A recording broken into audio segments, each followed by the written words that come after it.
안녕하세요. 분양 설명하는 남자 분명나입니다. 오늘은 중도금 대출에 대해서 좀 알아보도록 하겠습니다. 6.17 대책과 70 대책으로 분양시장의 규칙이 완전히 바뀌었습니다. 그런데 대부분 LTV 변경이나 세금 변경에 대해서는 잘 아시는데 분양에서 가장 중요한 중도금 대출에 대해서 숨겨진 규제를 잘 모르는 분들이 많습니다. 굉장히 치명적인 규제인데도 말이죠. 분양을 받고 중도금 대출은 기본적으로 분양가가 9억 이하일 경우 인당 5억 원 한도로 2건까지 할 수가 있습니다. 여기에 허그 보증인이 보증 비율 80%라 6억 2,500까지라느니 라는 것도 말씀드려야 하긴 하지만 아주 간단하게 큰 구조를 이해하는 게 중요하기 때문에 일단은 빼겠습니다.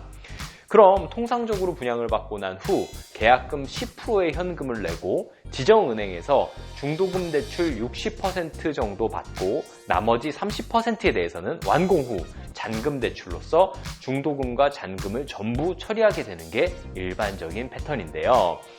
특히 잔금 대출을 받을 때에는 분양가가 기준이 아닌 완공 시에 분양가 대비 올라간 당시의 시세를 기준으로 투기과열지구는 40%, 조정지역은 50%, 비조정지역은 60%까지 대출해주게 됩니다.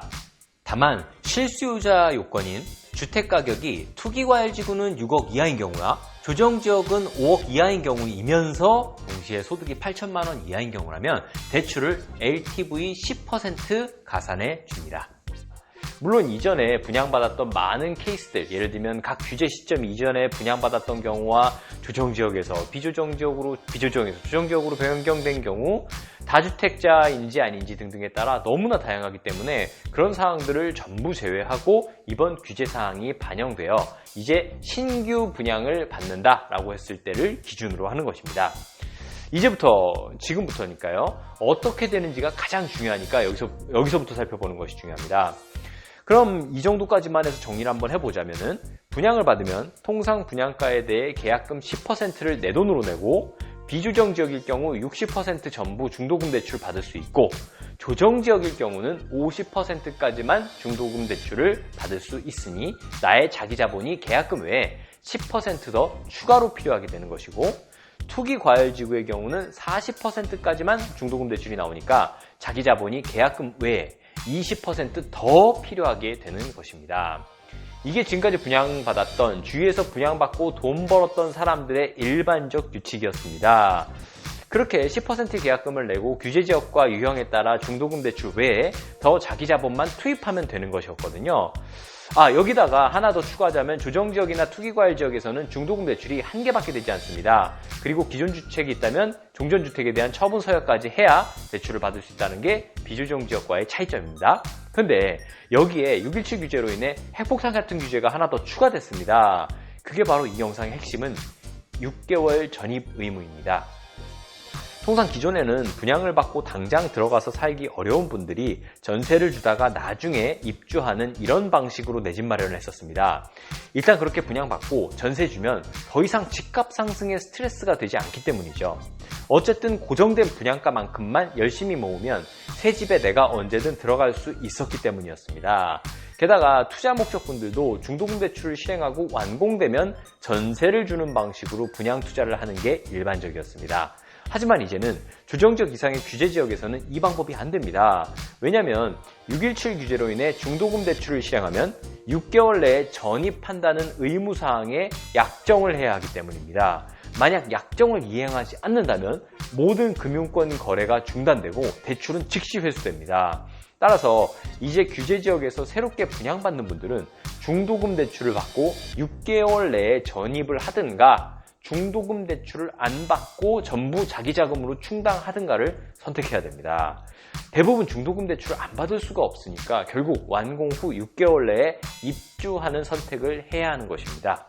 물론 여기에 허점은 있습니다. 완공 후 6개월 내에 전입 의무에 대한 확인은 주민등본 근거로 소명하면 되는데 그 후에 얼마만큼 입주해야 한다는 것은 없습니다. 이게 약간 허점이긴 한데 저희 경험상 이런 허점을 이용해서 수많은 사람들이 꼼수를 활용할 것이므로 결국 1, 2년 정도의 의무 거주 기간까지 보완되지 않을까 예상합니다. 물론 지금 당장은 전입 후 의무 거주 기간에 대한 내용은 없습니다. 나중에 세부 정책이 어떻게 바뀔지 또 잘 봐야 할 것 같습니다. 하지만 일단 등본상 전입 의무를 이행하기 위해서는 등기를 쳐야 되는데 등기를 치려면 전체 분양대금을 완납해야 됩니다. 대출이든 자기자본이든 중도금을 포함한 분양가 전체를 완납해서 등기를 치고 그 뒤에 전입한 뒤에 근거를 금융권에 제출해야 되기 때문에 어쨌든 상당한 자금 조달과 위험성이 존재합니다. 이러한 변화에 서울은 전혀 영향받지 않을 것입니다. 심지어 더욱더 청약 경쟁은 높아질 것이고요. 다만 수도권 외곽 지역의 조정 지역들이 직격탄을 맞게 될 것입니다. 특히 교통이 안 좋은 곳은 더욱 큰 영향을 받게 될 것으로 보입니다. 따라서 외곽 지역은 전보다 청약 경쟁은 낮아지겠지만 그만큼 투자 수요가 빠지니 시세도 올라가지 않을 것이어서 내 집 마련 청약 투자도 가급적 외곽보다는 서울 인근에서 그 청약 기회, 1주택 기회를 신중하게 사용해야 하는 것입니다. 왜냐하면 일단 외곽 지역에 청약을 받아버리면 본인 포함한 세대 구성원 가족 전체가 재당첨 제한에 걸려서 최대 10년간 수도권의 거의 전역의 규제 지역에서 청약을 받을 수 없기 때문입니다. 그 한 번의 기회를 잘못 쓰면 안 됩니다. 자, 이렇게 중도금 대출의 규제 지역 6개월 전입 의무에 대해서 알아봤습니다. 분양 투자에서 상당히 큰 이슈인데 다른 더 큰 세금 이슈 등에 묻혀서 모르고 있는 분들이 많습니다. 종전에 청약받았던 주변 사람들 이야기만 듣고 잘못 이해했다가는 당첨되고도 큰 시련을 겪을 수 있으니 주의하시기 바랍니다. 정확하게 이해하시고 활용하시기 바랍니다.